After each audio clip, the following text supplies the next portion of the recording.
Which is, oh, should I tell you guys? I don't know if I should tell you guys. Okay, I'm gonna tell you guys. So my theme is, hey teammates, welcome back to Teaching with Tenia. I am Tenia, of course, and in this video, I'm doing the first year teacher tag, so let's get right into it. So the first question is, when do I start teaching? I will start teaching in my own classroom in fall 2022. That will be my first official year of teaching and having the whole classroom to myself. The next question is, how did I become a teacher? I went through a traditional undergrad program where I majored in early childhood education and biblical studies. Actually, I just graduated in May. So, yep, I had to do practicum, internship, student teaching, all that, and now I officially have my teaching license. I also want to mention that to get your teaching license, you in some states have to pass the praxis, and I have a video on how to pass the praxis here and different tests you may need to take to get your teaching license if you're looking forward to doing that. The next question is, what is my ideal classroom? Well, when I was student teaching, this has actually changed my answer now that I'm going into a classroom of my own. My ideal classroom, now that I've looked at the curriculum and see what I'm going to be teaching, I've decided on, a drum roll please, I'm going to reveal the theme of my room for this year, which is, which is, oh, should I tell you guys? I don't know if I should tell you guys. Okay, I'm going to tell you guys. So my theme is, I'm going to say it. Are you guys a visual learner? Should I rather reveal it to you guys, or should I just tell you? Okay, I think I'm going to tell you now because I've been prepping stuff slowly but surely along the way. But my theme this year will be like a deep dive in learning, or under the sea, water, all of that. So my dream classroom will be like different shades of blue, along with different sea animals or things that go underwater.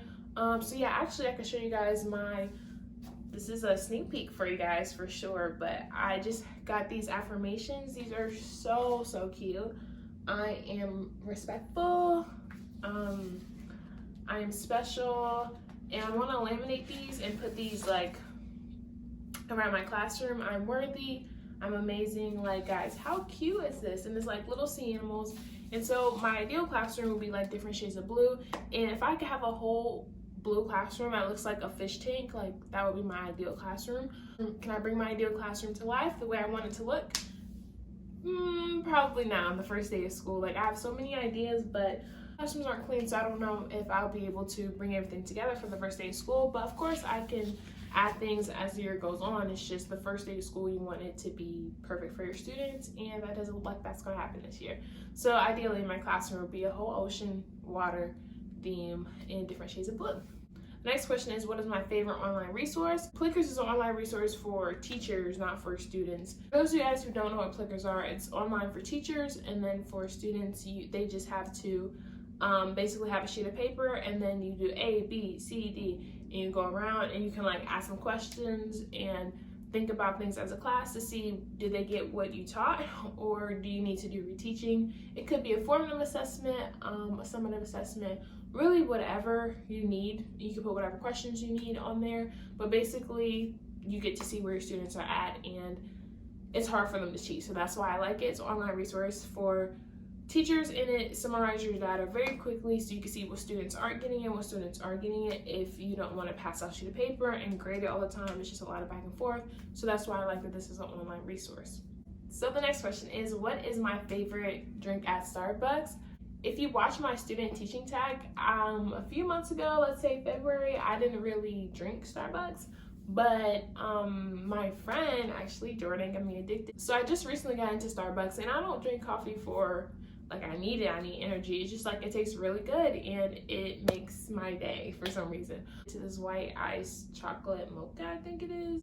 Correct me in the comments if I'm saying that wrong, but it has like sweet vanilla cold foam brew, whatever.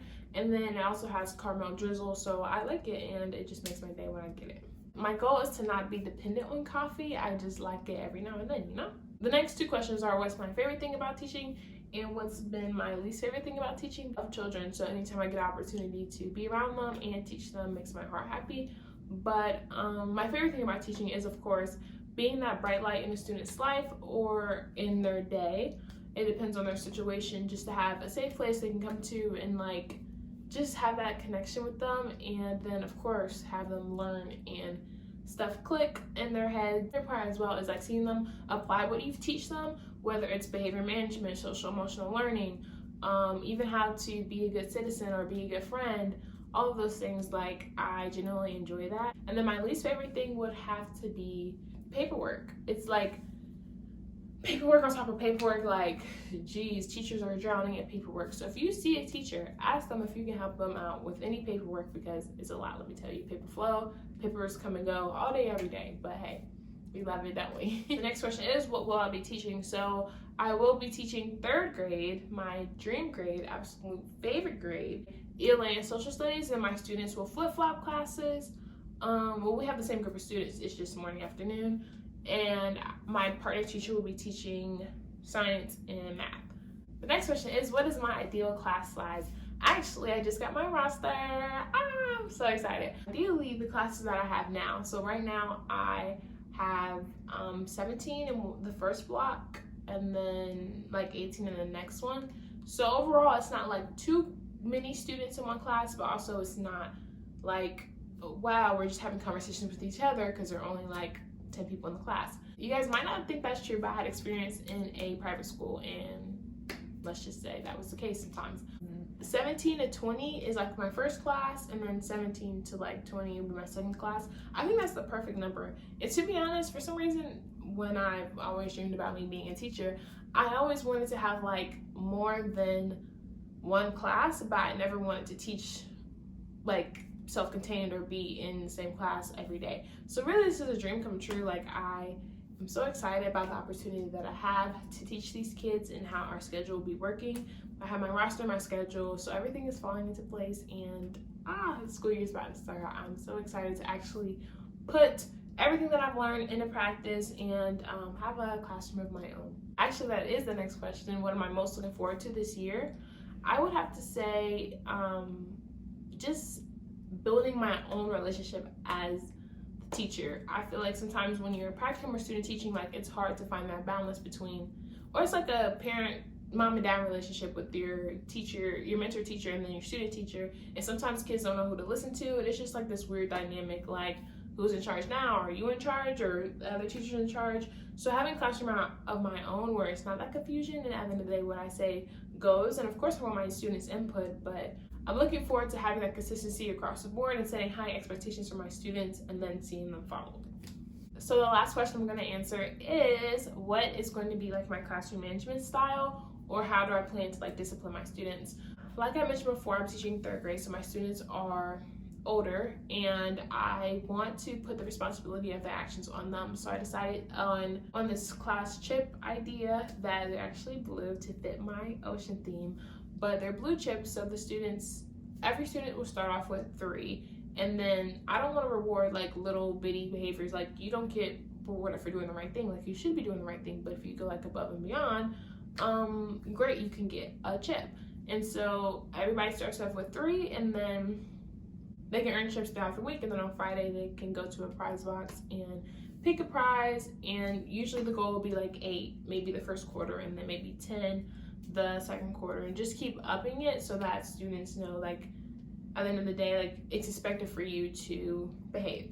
Then if they don't, on the flip side of that, if they don't behave, first thing I want to do is to give a warning. The second one is I'm giving them a choice to correct their behavior, and then the third time is I'm taking a chip. The fourth time, if I have to keep talking to you, it's probably a phone call home, or I'm removing you from the situation, the audience, whatever you're doing. And then I'm going to keep taking chips. I'm also going to have a cool down corner, different things to let them know, like, I'm not playing. And at the end of the day, like, this is a learning environment, and if you're prohibiting other students from being able to learn, then that's not okay.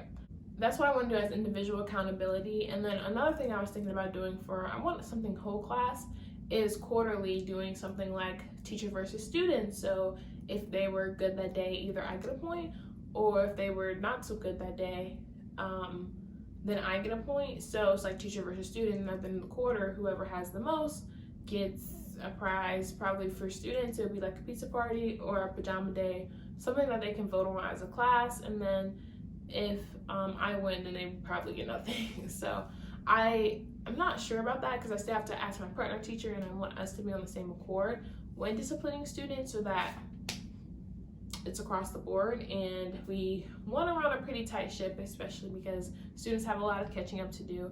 And yeah, that's going to be the challenge for this year. Now, we'll see how that goes once I meet my students, and of course I may have to change things to adapt for different students, but that's the overall structure of how I want my classroom management to go.